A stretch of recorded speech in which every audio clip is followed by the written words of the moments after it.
Salve, salve galera! Estamos de volta com o Mundo Mágico da Literatura e da Arte. Galera, hoje nós vamos falar de uma artista genial, Wassily Kandinsky. Quem nunca ouviu falar em Kandinsky? Se não ouviram, hoje nós vamos conhecer um pouquinho da história desse artista muito importante no movimento abstracionista, né, da arte abstrata. Acredita-se inclusive que ele é o pai do abstracionismo, né? Então bora conhecer um pouquinho da história de Kandinsky e suas obras. Vamos para nossa vinheta e logo depois conhecer Kandinsky.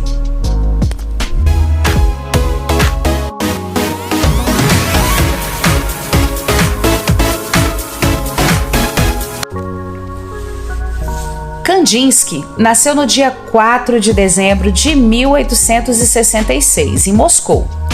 Depois do divórcio dos pais, ainda durante a sua infância, ele foi viver com uma tia na cidade de Odessa, na Ucrânia. Alguns anos mais tarde, regressou à Rússia, onde lá estudou Direito e começou a trabalhar na Faculdade de Direito de Moscou. Em 1896, aos 30 anos, Kandinsky casou com a sua prima Anna Shimykina. Foi nessa fase, exatamente nessa fase, que assistiu a uma exposição de Claude Monet, que o influenciou a se dedicar cada vez mais, inteiramente à pintura. Na sequência, ele abandonou a sua carreira e começou a criar telas de inspiração pós-impressionista, passando a frequentar a Academia de Belas Artes de Munique. No quadro Cavaleiro Azul, por exemplo, parte de sua produção inicial, já podemos encontrar algumas características que ganhariam força na sua obra. Observe a obra O Cavaleiro Azul. Por exemplo, o movimento e o uso de cores vivas.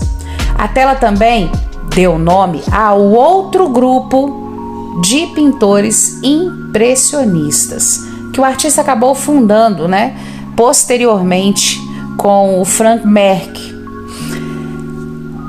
No ano de 1902, o pintor conheceu aquela que viria a ser a sua segunda companheira, Gabriele Munter.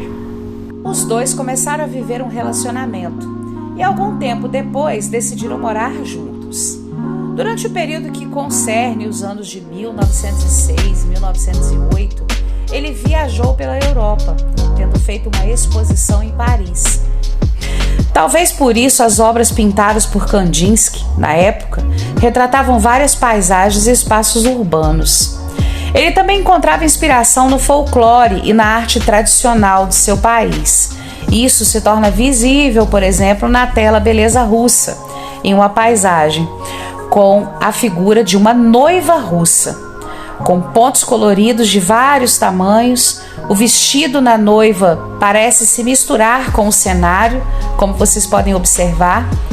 No entanto, a mulher continua sendo o foco do quadro. Primeira aquarela abstrata foi um ponto de viragem, ou seja, um divisor de águas, não só na carreira de Kandinsky, mas também na própria história da arte. Até nesse momento, o pintor estava criando telas com paisagens cada vez menos representativas. Na sequência de seus estudos sobre a criação artística, em 1910, surgiu esse quadro aí, Primeira Aquarela Abstrata, quadro que é apontado como sendo a pintura que inaugurou o abstracionismo. Por isso eu disse no início do vídeo que o Kandinsky é considerado o pai do abstracionismo, do movimento abstracionista, na arte ocidental, claro. Contudo, existem dúvidas acerca de sua data, já que alguns estudiosos afirmam que a obra é de 1913 e não de 1910. A partir desse ponto, o pintor russo se dedicou às telas atravessadas por linhas e cores, produzindo arte não figurativa. O que é isso? A arte não figurativa é aquela que não conseguimos reconhecer elementos da nossa realidade. As obras abstratas de Kandinsky passaram a ser categorizadas como impressões, composições e improvisações. As primeiras e as últimas eram criações mais imediatas que se baseavam, respectivamente, nas paisagens que o autor via e naquilo que estava sentindo, imaginando. Por outro lado, as composições eram produto de um trabalho árduo de reflexão acerca dos elementos integrados nas telas e o modo como interagiam entre si. Por exemplo, antes de pintar Composição 7 em 3 dias, o artista realizou inúmeros estudos e esboços. Composição 7 é esse quadro que eu mostro agora na tela para vocês. O artista realizou inúmeros estudos e esboços. O quadro transmite a impressão de movimento, com uma espécie de redemoinho ou furacão quase no centro.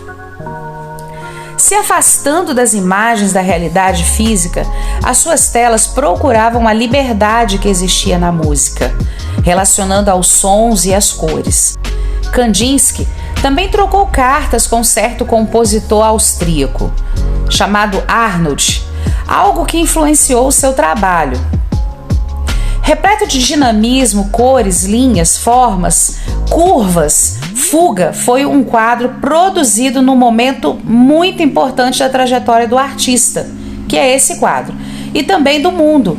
Em 1914, a Primeira Guerra Mundial estava começando a assolar a Europa e Kandinsky decidiu deixar a Alemanha. Depois de passar alguns meses na Suíça, ele acabou se separando de Gabriele e regressando à Rússia. Lá conheceu Nina e casou novamente. Da união nasceu um filho, que morreu com apenas 3 anos de idade. Com a Revolução Russa de 1917, chegaram diversas transformações no panorama cultural do país, e o pintor passou a trabalhar para o governo de Lenin, tendo sido um dos criadores do Instituto de Cultura Artística, lá em Moscou. Apesar de sua participação na vida política russa, as concepções e os preceitos artísticos de Kandinsky não se enquadravam na cultura soviética, que se tornava cada vez mais engajada. Assim, em 1921, o pintor decidiu voltar para a Alemanha. No ano seguinte, começou a dar aulas de diversas matérias na Escola de Arte Vanguardista, nessa época influenciada pela arte vanguarda, A sua produção foi extremamente rica e o seu trabalho se tornou cada vez mais célebre. Composição 8 é uma das obras, constituída por formas geométricas, entre as quais se destaca o círculo, símbolo da perfeição, que viria a se tornar fundamental na pintura do artista.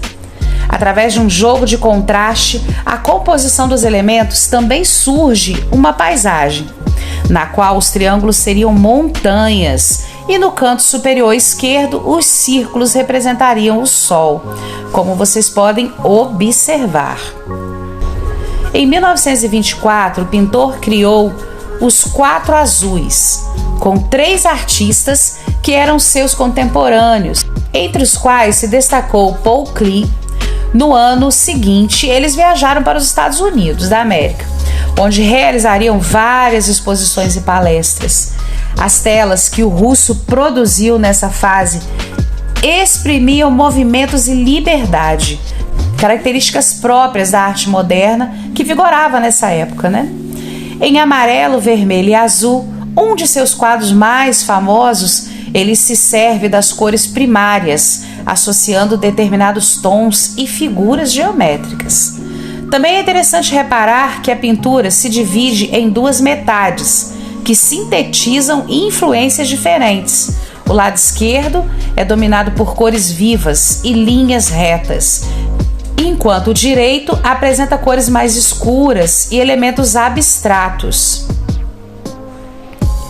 Com vários círculos, o artista continuou empreendendo as suas obras geométricas, agora priorizando as linhas curvas e a figura do círculo, que já estava presente na sua pintura desde a composição 8, e aqui ganhou maior preponderância.